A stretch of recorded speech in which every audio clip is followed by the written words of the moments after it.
Hey everyone, today is officially day number 5 that I'm back on the GAPS introduction diet, just doing chicken bone broth, chicken meat broth. That's it, all I'm eating, more or less, breakfast, lunch, and dinner, although I'm just doing 2 meals a day at the moment. And it's tough. I mean, the first few days were especially tough. I do have some carb cravings, but overall, it's not so bad. You get used to it after a while, and I really feel so much better after starting this back on the introduction diet that it's absolutely worth it. My skin is starting to heal. You can really feel it.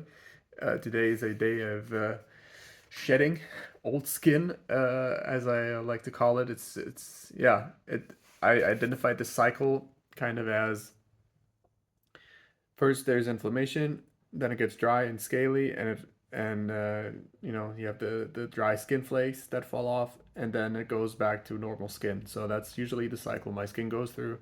Today's a day of flakiness and shedding old skin cells. So difficult to see maybe, but it's especially pronounced today on my forehead, where I just have so much dry skin, and when I wear like a dark shirt, you can see all the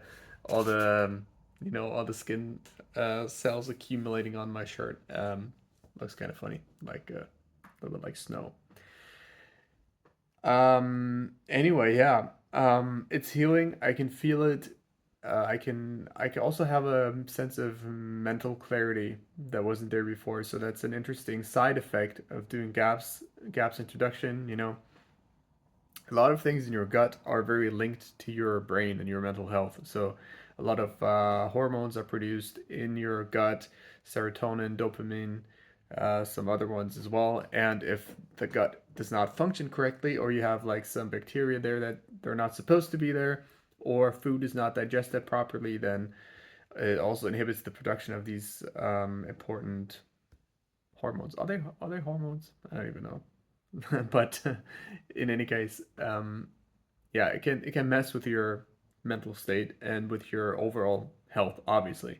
So I wanted to dive a bit more into this because I've been reading more on gaps in this lovely book by Natasha Campbell McBride, and I wanted to go a bit more into the reasoning behind gaps because everything, so all the eczema that's on your skin, it's not the body going crazy and attacking itself, as some people tell you, or your immune system being out of control. It's the body's actually doing exactly what it's supposed to do, and it's attacking infected or toxic collagen that accumulates in our skin.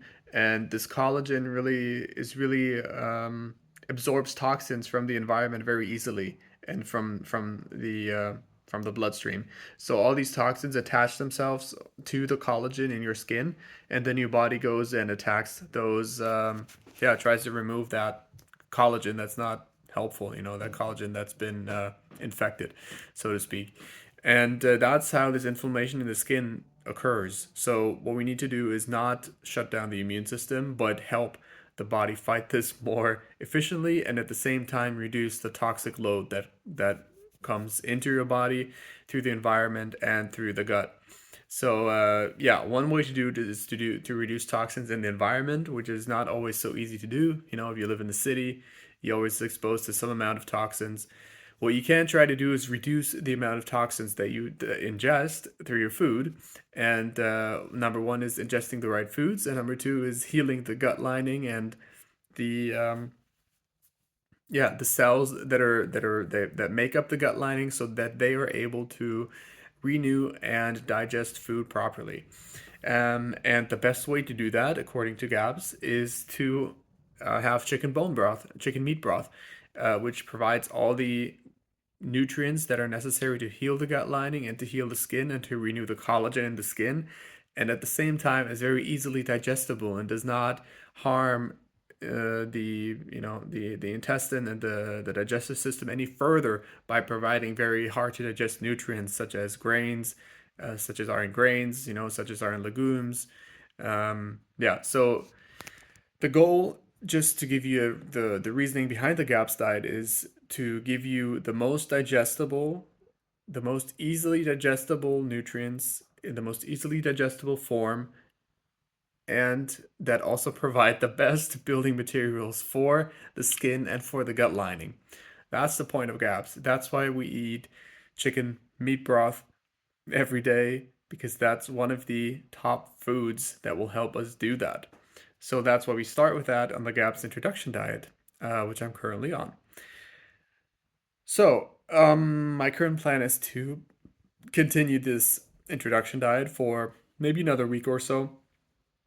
I'll see how it goes. I probably 1 or 2 weeks is probably max I'll do on the introduction diet, only because it is very limited. It's very restricted to, well, chicken broth, chicken meat, and some very well cooked vegetables like carrots.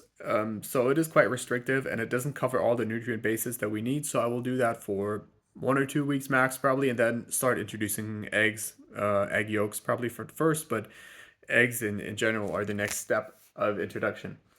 And yeah, once you introduce eggs, basically you can, that's basically all the nutrients you need to thrive. But of course, I would like to expand my palate a little bit even after introducing eggs. Um, because yeah, I do have a sweet craving sometimes. I would like to add some honey, every now and then to some things. So that will be the further out, that'll be maybe a month from now or so that I'll start doing that. First, I'll continue with the GAPS introduction because I'm just seeing a lot of good progress, and I wanted my skin to heal further before I risk introducing anything else and have it relapse. A good sign to see if you are ready to introduce new foods is to look at your digestion. How's your digestive system? How's your digestion? Is it regular? Is it um, well, just observe it. I don't have to go into detail, but observe if it feels good, if your digestive system feels good, and if you have regular bowel movements, and that's a sign, that a food is well digested in your stomach or not. Important to note also, if you are doing only the introduction diet, only doing chicken broth, you will not have a lot of bowel movements because all the nutrients in there, all the materials are very easily absorbed into the body. That means that there's not a lot of waste material that needs to be disposed of in the body. So that's one important thing to note. Anyway, yeah, look at your digestion as the first sign of when something is off, or when a new food that you introduced is not really sitting well with you. That's where to look. Okay, enough of that. Just wanted to do a short update on the current state of the skin and my diet, and I will continue updating everybody and myself, my future self as well, uh, with this. Um, yeah, so now I wish I would have gone back to the introduction diet sooner rather than later, but it would have given me more time to heal faster. But I didn't think I was denying that it was necessary. I thought I could get by just going back to regular full gaps, and not have to go through the arduous, laborious process of making only chicken broth and surviving off chicken broth. But it's the way it is, and apparently my body needs to do more healing, so I will give it the time and nutrients to do that. That's it. Take care. Talk to you soon.